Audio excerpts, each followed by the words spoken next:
It's the Blood Red Podcast, courtesy of the Liverpool Echo. I'm Guy Clarke. Welcome along. It's that time of the summer where we hand the keys over to you, the listeners, for a Q&A special here on the Blood Red channel. We'll be talking Jurgen Klopp, potential successors, contracts, transfers, and formations, all to come alongside Theo, Squires, and Rich Garnett here on the Blood Red Podcast. You've been getting in touch with us via our email address, bloodred@reachplc.com, as well as through our YouTube channel, and it is time to delve into the mailbag to see what you have been saying. But before we get underway, Theo, Rich, how are you chaps keeping?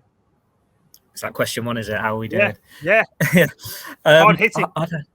I've had a couple of weeks without Doyley or Gorsty being on.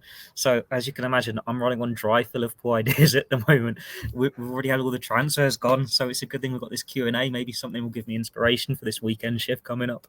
Yeah, hopefully. So, Rich, this is your first dipping your toe in the water of a Q&A. What are you expecting? I'm not expecting the unexpected, I think, Guy. I'm not really sure where this will go or how serious the line of questioning will be. What we'll say, I'm working from home today, which was the first error I've made because it's absolutely boiling. I've got no air conditioning, no fan or anything like, and I've had to shut the window to keep any noise, external noise. There's always workmen outside here doing something or other. So I'm gonna soldier on in these Saharan conditions and see how we get on. Yeah, let's nice see and how cool we at do, Echo HQ today. Yeah, thanks, Theo. Right, on we go. First person to get in touch via our email address, bloodred@reachplc.com, was Genevieve, who's got two questions. The first on formation, so I'll throw that one over to you, Theo. Says, would like your thoughts on our formation for next season in view of the new players? Will Klopp stay with the 4-3-3, or will a 4-2-3-1 be used and deploy, whether it be Firmino or even Fabio Carvalho in the number 10 role? I reckon a combination of the two, if I'm honest. It's one where you look at Liverpool's business, they're suited to both. You think last year, I know fans wanting a new midfielder, but they had 8 options there. It was just there wasn't an understudy for Fabinho because you had Jordan Henderson playing on the right-hand side of him every single week pretty much. And then when you do drop out, you still got to play your captain. Whereas if they do switch to 4-2-3-1 every so often, it covers that because you expect Henderson not to be starting every game, so he can be Fabinho replacement.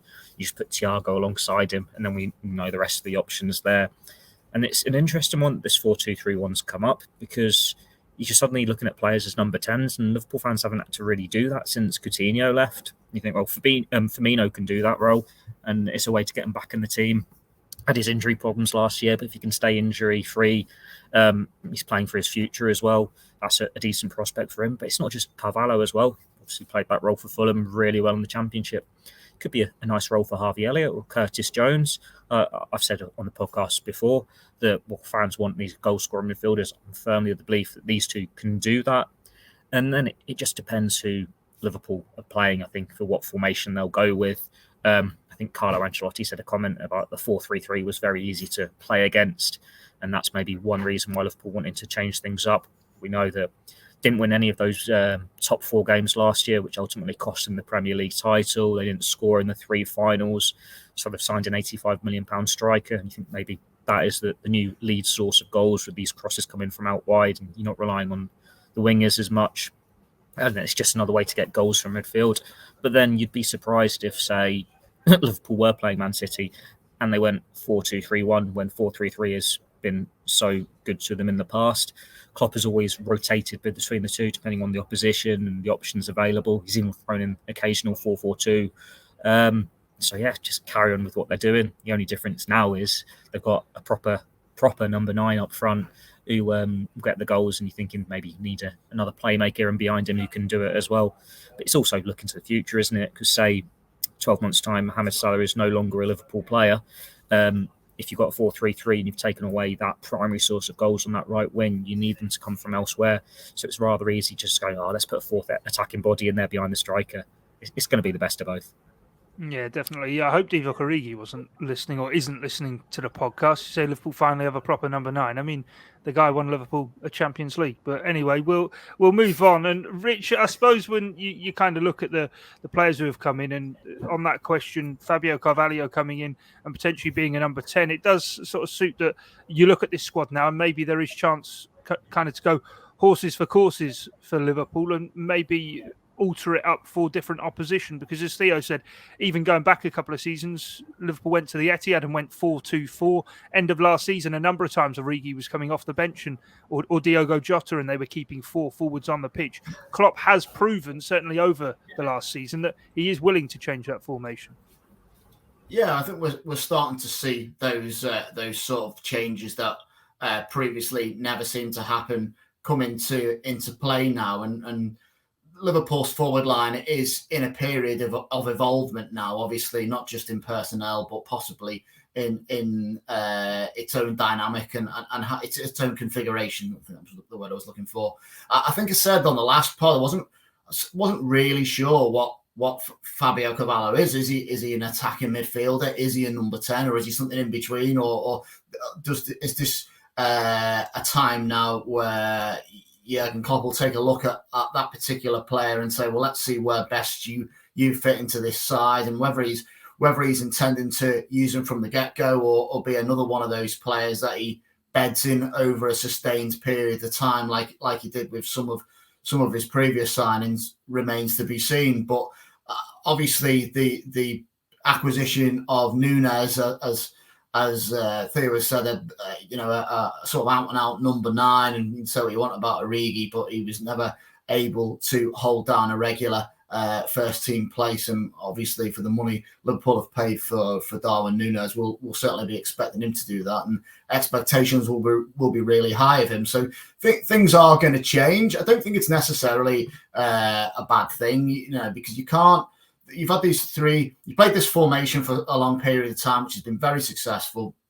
You've had these 3 forward players who've been absolutely brilliant.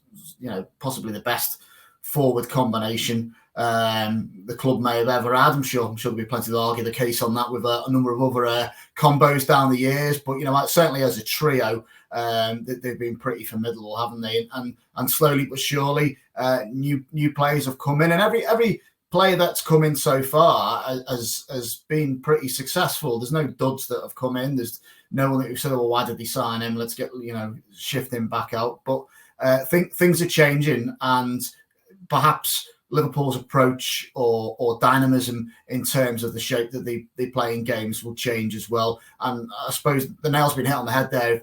The failure to score in cup finals, the lack of victories against those top clubs that ultimately might have cost a few key points. You do need some sort of plan B, and assuming it's not lump it forward to Nunez, we are going to see some changes.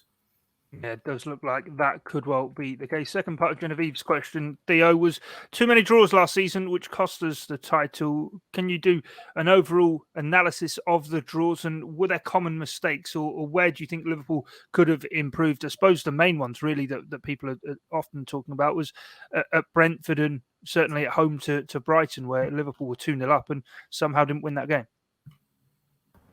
Yeah, I suppose I can't think of there being that many Chelsea. Chelsea was another one away.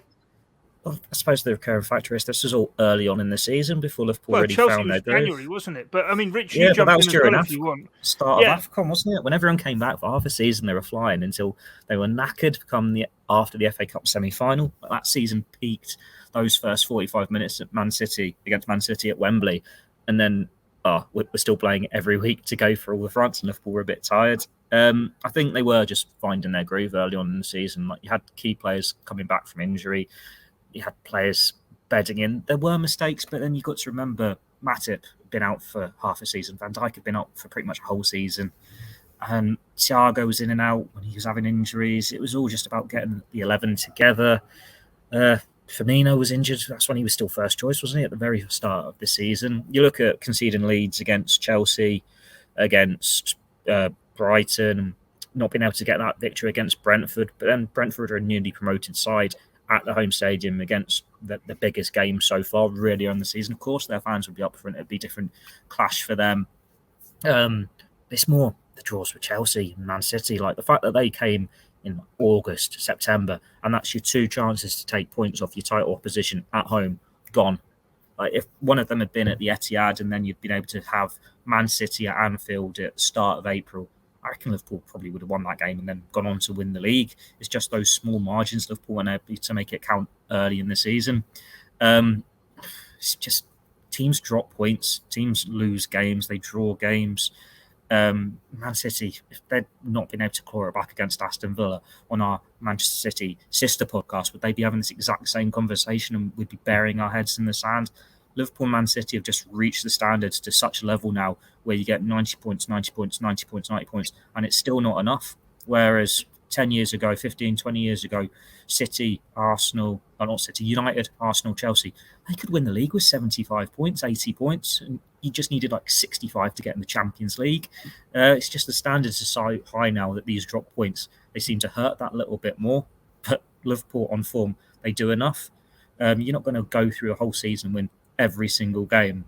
And while those are frustrating points that you're going to happen in games you're going to drop, City can say the same thing about like drawing with Southampton, losing to Spurs.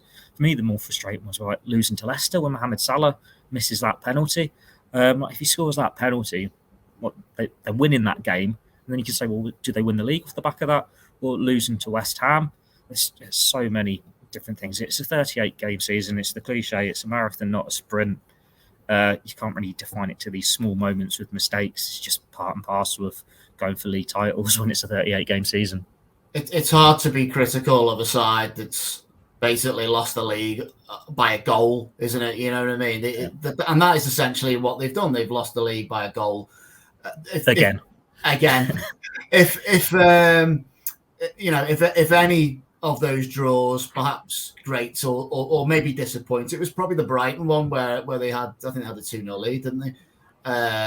And equally, I'd go with what Theo said as well, though. The home games with Chelsea and Man City. I mean, I know they were early part of the season, but if you're going to win the league, and equally, like we say, it's hard to criticise a team who only dropped 22 points throughout the course of the season, but you win your home game and then you try not to be beaten away. Yeah, but they're top sides, aren't they? You know, they're going to cause you the biggest problems. You've got to be right on it to get any sort of result against either of them. And whereas the Brighton game, with all the greatest respect to them, are not a top side. They're a good side, but they're not one of the very best. And Liverpool had something to defend and didn't do it. So that was points dropped. And then you can argue the toss on the other ones. But, you know, maybe could they have been a bit braver at Man City? I don't know. It's a tough game, isn't it? The Brighton one, really, I remember leaving that one being a bit disappointed. And then obviously, by the time Tottenham at home comes round, you're in that sort of drop a point at your peril situation, aren't you? And it was. You've got to remember, Liverpool was so far behind, and I remember this in 2014 season. You drag in, you've closed down that gap so far, and you've won a lot of games in order to achieve that. But it's not just a case of catching up that league leader, is it? You've then got to overtake them and stay there, and it's a tall order. It's a big ask to be able to do that. So yeah, and as it turns out, 1 goal's done it. Yeah, definitely. I will just jump in there and go back on these big sides things. I think over the past 4 years, Man City have had 1 more point than Liverpool if you put it all together. So what's this, the Big Six table? No, this is the entire 4 seasons, 38 games each season. Man City have only won 1 more point than Liverpool. So the points Liverpool won the league by in 1920, they lost it by in 2021. So it all cancels each other out. So for me, that suggests that it isn't these games against the lesser sides, because they're both dropping similar amounts. Because like I said, they're not going to win every single game. So you are going to have to factor these in. So for me, it still is down to those games against your big rivals. And you look at 18-19 in that top 4 mini league, Man City were top of that. They had the better of them. In 19-20, Liverpool were top, Man City were bottom of that mini league. And then last year, Liverpool were bottom. They didn't win any of them. Like Spurs and Chelsea took points off. Spurs took points off City. Chelsea took points off Spurs. So I think all three of them and City finished with like 8 points in this mini league. It's not a huge margin. I think when Liverpool and City before were top of it, they had like 13 points. But you need to be top of that mini league. You need to take points off your rivals because they are the 6-pointers. It's not drawing and with Brighton and losing 2 points. It's the fact that you've not been able to make that 6-pointer count against Man City. Like, those are the games that decide it, and the fact that that has been what's decided the title 3-4 years in a row now. It is whoever comes out on top between the top 4 teams win the title. It's just how it is at the moment. You've got that perfection between these 2 title challenges. Yeah, I do. Final say on it. I do have to say I agree with you, Theo, on that. In terms of certainly City at home, Liverpool were ahead twice, 1-0 up, 2-1 up. Didn't see it out. Chelsea away, 2-0 up and draw 2-2. And Chelsea at home, albeit went 1-0 down, clawed it back, and the whole of the second half against 10 men. It was mentioned at the time, but I kind of do see the logic in what you're saying. Rich, I would come back to you, but I think we've got to move on. We've got so many questions to try and get through. Anthony Barr asked, do you think Klopp's going to change the system slightly with regards, especially after Ancelotti's comments? I feel like we spoke about that with the formation thing. So I'm going to move forward now to Justin Freeman's question, who says, what's your favourite moment from the past season and also your top 5 players in every league? I'll keep it to top 3 players across Europe. You can go past or present. I'm not too fussed about that. But in terms of the first part of the question, what was your favourite moment from last season? Let's tackle this in 2. So, Rich, what was your favourite moment of last season? Probably, from a personal perspective, probably the FA Cup final, because I took my son and he went to the semi-final as well, and he's 10 now. And everything. I remember the first game I ever watched Liverpool play was the 1986 FA Cup final, and my dad went and he always raved about it, and now everything went perfect on the day, and that wasn't the case in '88 when things went wrong. But we had such a fantastic day, and it doesn't really matter the consequence of what happens on a pitch. There'll be a situation. Being able to go to an FA Cup final with my son and see Liverpool win is basically what dreams are made of. And unfortunately, my dad's no longer with us.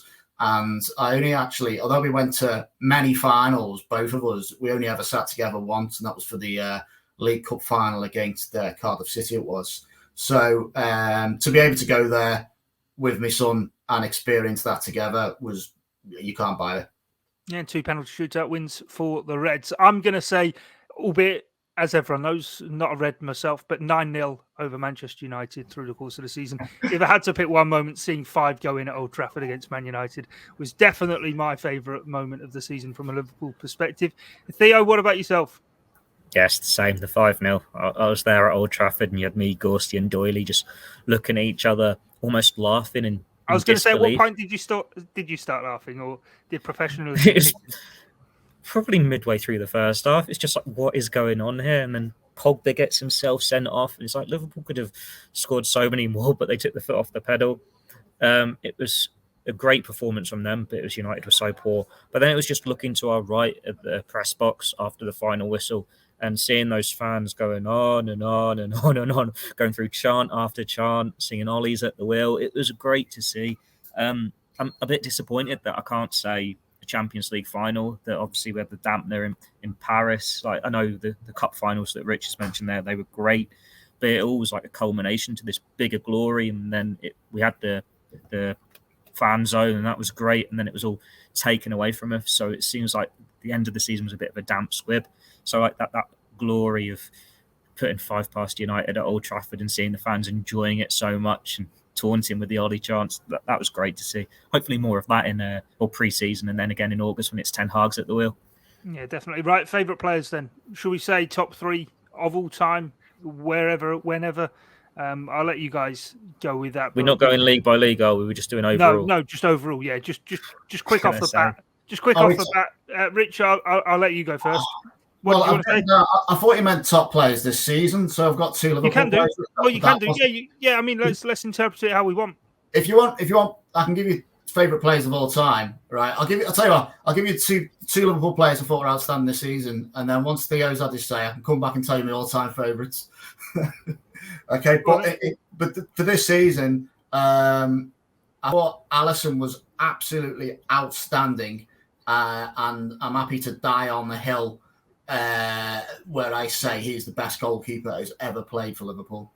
And I really mean that. And I'm sure some old heads are going to come. The anniversary of Clement signing to Clements, well, yeah, and honestly, there are British legions going mad as we speak now, because people will say Clements. Well, I've got to be honest and say I only ever saw Clements play on video. So, and I've been watching Liverpool since the 80s. But for me, Alisson is the best goalkeeper I've ever seen play for the club, and I think without him, there would have been other points dropped this season. But just aside from Alisson, the impact of Luis Diaz really excited me. And ultimately, we go to football to be entertained, don't we? And I think he's a born entertainer. I actually thought when he came to the club, he was going to be a bit of a lunatic.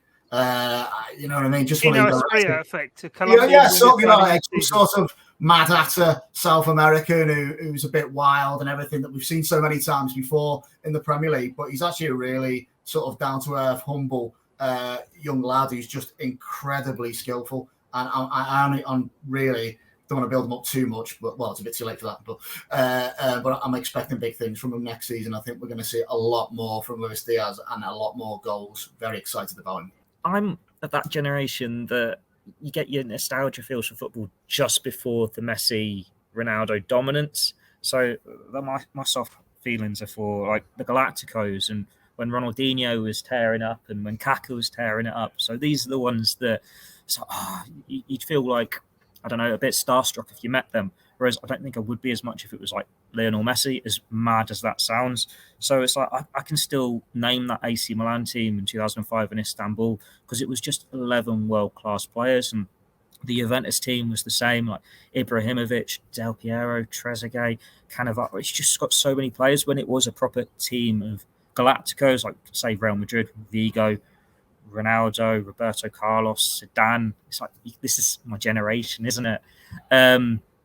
But then, for me, the player that's given me most enjoyment watching them live is Luis Suarez. It's probably because Liverpool weren't great for the majority of his reign at the club. So it was that moment of magic in pretty dark moments. But some of the goals he scored was spectacular. Like the one that, like the Newcastle, when he brings the Enrique long ball down on his shoulder and goes around the goalkeeper, just a swivel of his hip or something.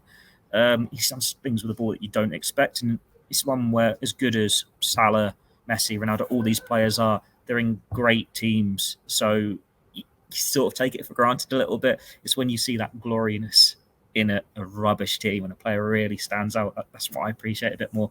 So, yeah. I'll go with that. Yeah, we're going to move on. But before we do, having mentioned great players, and we're on a Liverpool podcast, I'm going to have to just say Steven Gerrard. Rich, do you want to have your say on your all-time greats? My all-time great is actually Suarez.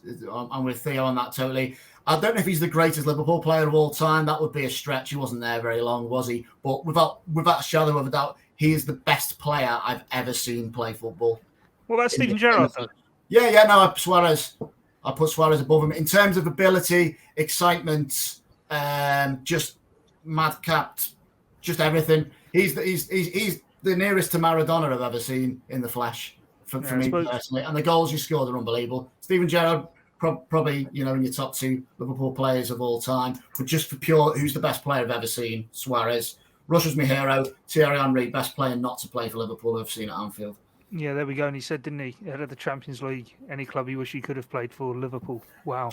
Dagger to the heart, that one, Thierry. But anyway, let's move on then. Next question up we have is from Ben Ahadi, who says, who are you banking on breaking into the first 11 next season?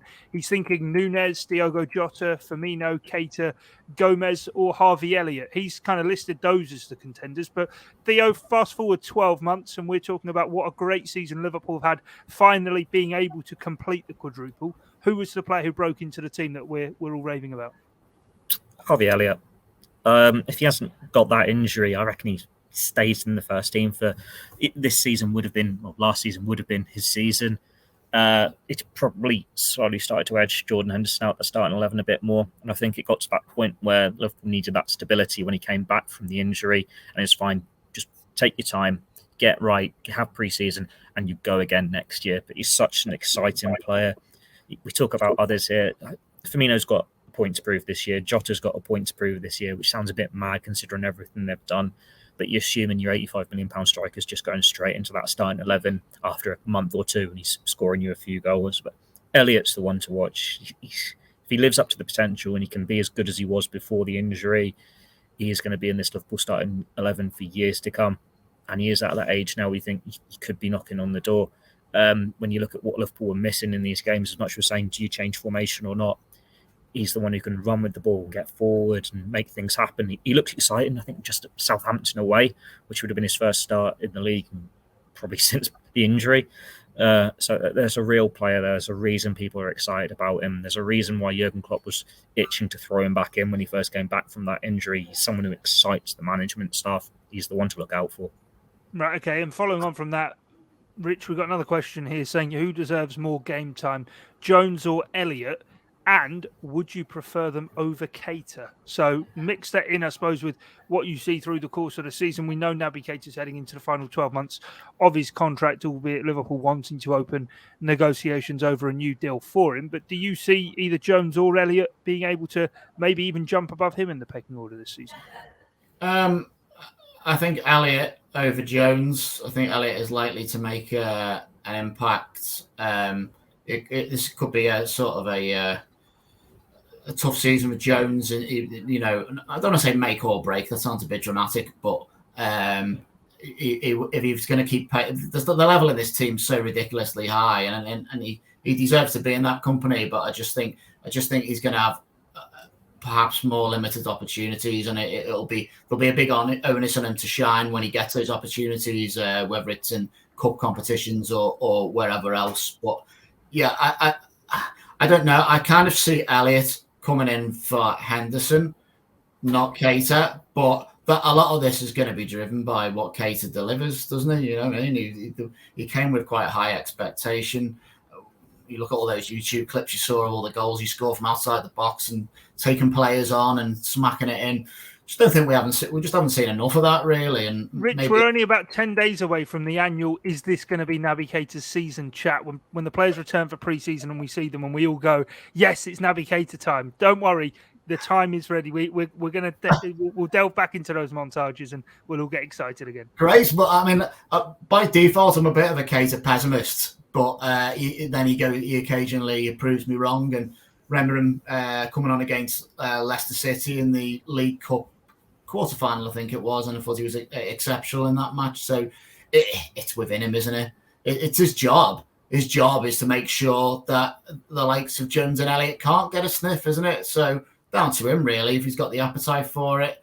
Those players that have long careers with clubs and a success to it through just delivering the goods time and time again. So if you can do that, then it will be more difficult for certainly for Jones and for Elliott. But of the three, obviously, I'm with Theo on that. I think Elliott's the one to watch. I know it's not. If you want to let Rich know, I was going to say, if you want to let Rich know what you think about Naby Keita, his Twitter username is @Garnster, GARNSTER. Get your mentions into Rich and let him know what you think of Naby Keita. I covered Tranmere for 6 to 7 years and had very little wrath from any supporters, so I don't want the Naby Keita fan club all of a sudden digging me out. No, Rich, he's just trying to deflect. It's at Theo Squires Echo, or email us bloodred bloodred@reachplc.com, and I've got a direct link straight to Theo's emails. I can send them on. So deflection tactics. I've seen this before. Yeah, that is classic. That is classic Theo kind of behaviour. That Theo, I know it's not my role today because it's Q&A and the listeners have supplied the questions, but a bonus one on Naby Keita. He is heading into the final year of his Liverpool contract. Has he done enough to deserve an extension at Liverpool, do you think? You're a naughty, naughty man.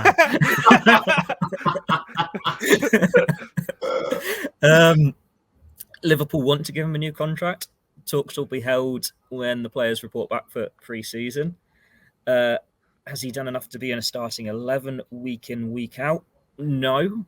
Has he done enough to be this squad player who can step in and make a difference when called upon?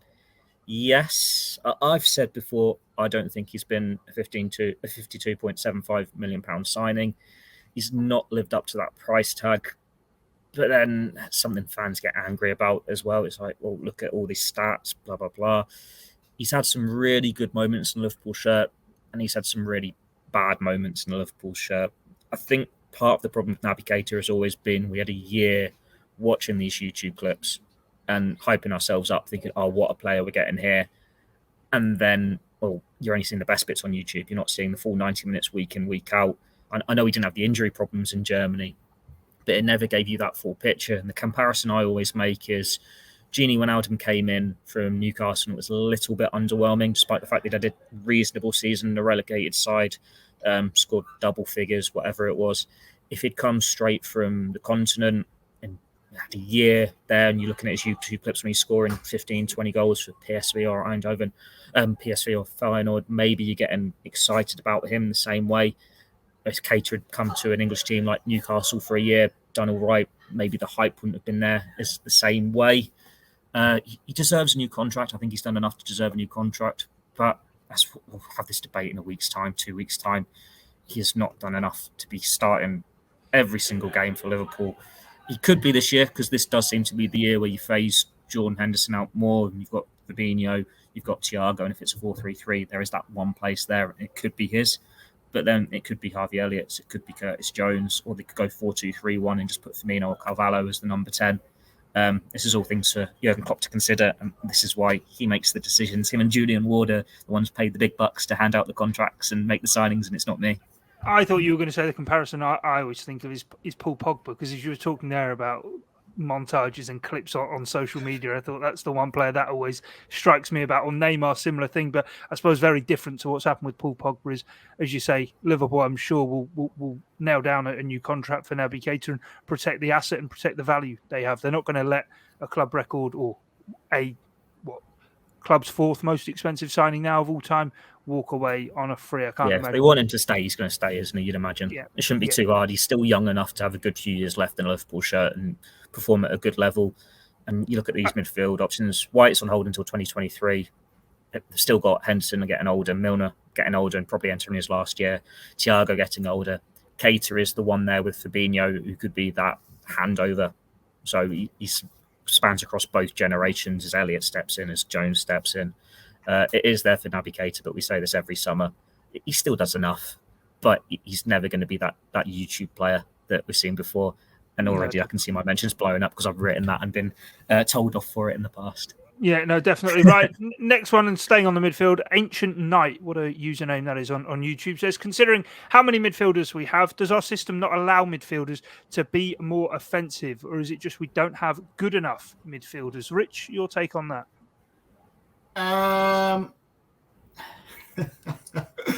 Oh, Ancient Knight. You've stitched me up here. Let's have a think. I thought last season that the midfield became a lot more offensive than what it had been before. I thought in the, I suppose you'd say the Wijnaldum era, it was very functional and that was what it did. But I thought Elliott early part of the season, Keita did grow into the role certainly through the spring as well, and thought put some really commanding performances. He was really good in autumn as well before he got injured. He was superb at Old Trafford, for example.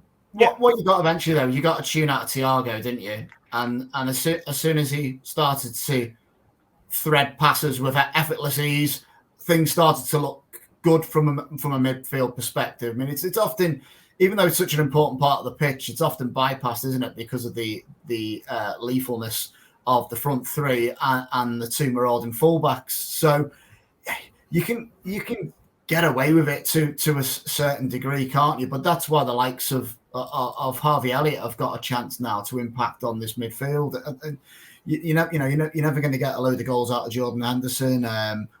Fabinho had a little purple patch, didn't he? Which is not something you're going to expect from him every season, is it? But obviously he is capable of finding the back of the net. And Naby Keita, if we can put his YouTube clips on the pitch, there's a load of goals for you. But they do need to be a bit more offensive, and only for the reasons we've already discussed. I think they are capable of doing that next season. Yeah, no, most definitely right. We're fast running out of time and we've still 5 questions left to get through. So BD up with the next one, says, why didn't we sign any replacement for Mohamed Salah over the last few seasons? He's played almost every game and the only sub we have for the position is Alex Oxlade-Chamberlain. Theo, what do you think? Oxlade-Chamberlain's not the sub for him. How many times has he subbed on for him? Mohamed Salah is one of the best players in the world. If we were doing this podcast 6 months ago, we'd be saying he is the best player in the world. That's a very hard one to replace. And Liverpool, one of their skills in recent years has been signing these players who don't miss many games, who can stay free of injury. I know that has come back to sting them a little bit in the final weeks of this season when the three players that don't get rotated, they start pretty much every week with the three who got the injuries and were doubts for the finals. But then it is a very hard decision. Like, how are you going to replace Mohamed Salah? Like, say in 12 months' time he goes, you're going to have to spend big to sign someone who can bring those goals in. And if you signed him in over the last couple of years, if it's an experienced player, they're not going to play. Like, we've seen that with Takumi Minamino. He's on the verge of going Monaco, and fans have been disappointed that we've not seen more from him. But he's not had more from him because you've got Salah in front of him in the pecking order. You've got Diaz, Firmino, Jota, Mane. It has to be a younger player who doesn't expect to play every week, who can learn off him and then gradually replace him. And that's what they've got in Harvey Elliott and Cade Gordon. Now, I'm not going to say when Salah goes, Gordon is suddenly the replacement who's going to get you 30 goals a season, or Elliott's going to grab that role and run with it. I would expect them to spend big and sign someone to replace him, as they've done this year with Mane and Nunez. It's just such an impossible thing to do.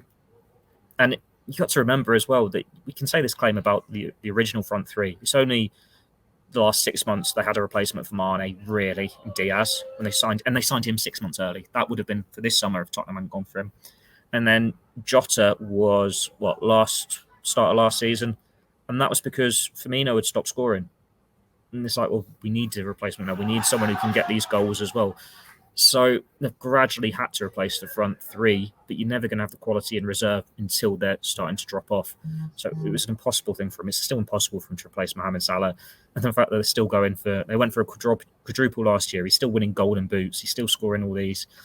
And that was without being at his best for half a season. And there's enough there. Hopefully a nice long holiday that he's had in this pre-season. He'll have a break when the World Cup's on as well. We'll see a fully fit, fire-in Mohamed Salah for a full campaign rather than going off international tournaments and being knackered playing extra time every 3 days for what must have been like 2-3 weeks in a row. Salah should be in a better state this year. And all the talk from the club is the contract's not weighing on his shoulders at all. He's fine with that. So he should be better, and then we're not worrying about replacement, because if he does what he does in the first half of the season for the whole of last campaign, he gets like 40-odd goals. Liverpool win the quadruple. He scores a hat-trick against Real Madrid, gets his revenge, has the last laugh, gets offered the biggest wage the club can offer him, and you're not having this conversation. Right, okay, let's wait and see if all of that does play out. Right, Ali says, will ex-Liverpool transfer guru Michael Edwards go to Chelsea, Rich, or any other Premier League club? What's your take on that?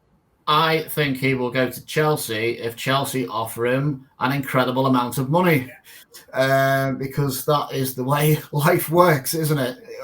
Obviously, he said he wanted to break from football. Fair enough. You can only wish him well. What a great job he ended up doing for Liverpool, and kind of really revolutionised the way that the club deals with transfers and all for the better. Would I want to see him go to, I know this wasn't his question, but would I want to see him go to a rival club? Not really, but if the price is right, why wouldn't he? Yeah, okay. Right, in terms of the next question, then Pakeeper says, if Jurgen leaves, he hopes he won't soon, Theo, who do you think would be the ideal manager to replace him? Well, given he's just signed a new contract, I can't see him leaving anytime soon whatsoever. But the way I'd interpret the question and then send it on to you is, the longer Jurgen Klopp is at Liverpool and with Pep Lijnders working with him, do Liverpool not have an ideal successor being readied in the background? Potentially. Like, he's 4 years left, and I don't know about you, but the feeling with me was when he signed this contract, it was off the back of the wife saying, I don't see how he can leave. She can imagine herself leaving Liverpool. So in the past, where it's, he'll do his 7 years, he'll do his 9 years or whatever, and then he wants a break. Now they're very settled in Liverpool. They seem happy in the role. The club's doing well. He wants to be part of the next generation for his side. It doesn't seem as concrete as 2026 as the end. There could be another extension there. But at the same time, you're right. I reckon Lijnders has been groomed as a potential successor. When they've spoken about the futures in the past, they'll make a decision as a collective management team. And it was interesting, some of the information we got when Calvin Ramsey was signed. They were saying that the fullback plays exactly how Klopp and Linders want their fullbacks to play. I know Linders has had some criticism from like former Dutch internationals before, claiming that he's gegging in on Klopp's success. Well, no, it isn't just Klopp's the only one. It is the whole team collective there. And it's how Liverpool were successful in the past. Well, we've got everything set up in this succession. So we're seeing it potentially with Julian Ward stepping in for Michael Edwards. No reason why we can't see it with the managers if Linders is ready for it. But then, if you wanted me to make big protections from 4 years from now, at least, Steven Gerrard's the obvious name, isn't it? 4 years more experience. The question, which I then didn't mention at the end, said except from Steven Gerrard. So okay. Oh, okay. Yeah, Linders. I think he's the only one. Then it's so hard to predict who's going to be the next big manager. Like Xabi Alonso. Exactly. You could say any. Dirk Kuyt, he just got one in Holland, doesn't he? Who knows what these guys are going to do in 4 years? But then this is still very football manager-y feel, isn't it? That you've got to have a manager who's got a connection to your club before, rather than just someone who's done really good, established their reputation. Ask me again in 3 years. Like Jurgen Klopp. When he signed another contract. Yeah. No, my point was, you know, you've got to have someone who has to have a connection to the club. But what was Jurgen Klopp's connection to Liverpool before he came, and now he's, you know, what was Rafa Benitez's? Exactly. Yeah, it doesn't have to be that way. It's the old boot. It's always got to start somewhere, doesn't it? Yeah, the old boot room's very different these days. Yeah, right. Last main question I'm going to ask. I'll put it to both of you. Panima asks, will Nunez do better than Haaland? Nice easy one to round off on. Rich, you can go first. He might do. He might do. It depends who adapts better to the Premier League, I think, and into the teams that they're going into. You know, Haaland's got a little bit of a reputation, hasn't he, of being a bit of a... He's quite a, should we say, confident individual? Is that the best way to put it? And it'll be interesting to see how that sort of ego sits within the Manchester City dressing room. I mean, Nunez is confident as well, isn't he? But he's I've read a bit more about how he's battled his way to the top, and I'm confident that he will settle into the side. So there's not going to be much in between it. But I'll back Nunez because I'm biased. Yeah, I was going to say we're a Liverpool podcast. I'd equally go with you. I also think people might think it's a bit of a silly shot. I think actually the way in which Liverpool's transfer dealings have worked, Wolves likewise as well. Even Bruno Fernandes coming over from the Portuguese league. I actually think the Portuguese league in recent years has probably shown more transferable to the Premier League than the Bundesliga, albeit a lot of people have said how close in style the Bundesliga is to the Premier League. But I think there's been an awful lot of success stories out of the Portuguese league, which Liverpool have profited from. Theo, what's your take? It's a hard one to answer because we've not even seen these guys in pre-season yet. That's why we're asking it. How much do you know? Get the crystal ball out. I've seen Haaland score at Anfield for Salzburg, and he stepped up to the Bundesliga with ease, but he's also got that injury record where he doesn't play every week, but he still scores enough goals to be one of the leading goal scorers in the division. Both sides are going to be changing how they play. Haaland has already got this world-class pedigree, whereas Nunez is perhaps grade down. You're needing to make that step up. But then that is how Liverpool do things. We didn't expect Diaz to explode into life the way he did. So maybe you're right with how you say about the Portuguese league. But then maybe Liverpool aren't going to rely on him as much for goals because they've still got Mohamed Salah there. Whereas, as ridiculous as it sounds when City scored so many last year, they still were lacking that main goal scorer. I think like Maris was he the leading goal scorer in the end, but most of them came in like domestic cups in Europe. He didn't actually score loads in the Premier League. Yeah, I think De Bruyne might have been their leading Premier League scorer. And that's because he got like 4, didn't he, in one of the final games? Right, yeah. Yeah, so see, like, then there's a goal scorer there. They've got the best playmaker in the world behind him. They're both going to score goals. It is who settles quickest. I think Haaland will score more, but Nunez shouldn't be far off if the evidence of Liverpool's recruitment in recent years is anything to go by. But that's only because Haaland's I thought you were just going to stop. I thought you were just going to stop then at saying both will score goals. At which point I was going to jump in and say terrific insight only here on the Blood Red channel. But no, you did qualify it. I think the right players have ended up at the right club. To be honest with you, Haaland feels like a good fit for City, and Nunez feels like a good fit for Liverpool. So fair play. Right, final question. Wonder if either of you can answer this. I have a answer tucked up my sleeve from when I played junior youth football because my team adopted the same tactic. But the question from AB is, what's the logic reason behind swapping the fullbacks over when defending a corner? Not sure many other teams do it and wondered what the benefits are. Do either of you hazard a guess? Easier to clear the ball on your stronger foot when it comes over? I don't know. Yeah, that's the reason. I mean, if you're a left footer defending the left post, the only reason you're going to use your left foot is to kick the post effectively. Whereas if you go on the right hand side, you can cover more of the goal if the goalkeeper's to miss it and come off his line to try and catch the ball, and you can basically tuck across. And your right foot, your weaker one, is basically hidden against the post, and you can almost push your body up against the post to deflect the ball if needed like that. But that was the logic for the team I played in and why we did it. And I'd imagine it's a similar logic for Liverpool. Rich? That logic cannot be applied to most junior football teams because most of them end up with a right-footed player at left back. Yeah, well, that was the benefit of me being left-footed and playing at left back. So, guaranteed a start. There we go. On the post, didn't have to mark anyone, and there we go. That was how many years ago was this junior team guy? Yeah, exactly. A long time ago now.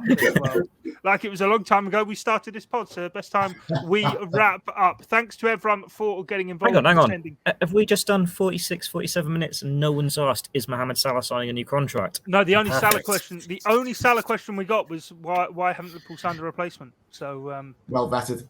Yeah, exactly. There we go. Right. Happy days. If you want to get in touch with us and ask Theo why and when Mohamed Salah is signing a new contract, get in touch with us. bloodred@reachplc.com and any fan mail for him as well, I will gladly forward on to Theo. So from myself, Guy Clarke, Rich Garnett and Theo Squires, thanks for your time and your company here on the Blood Red podcast. It's bye for now.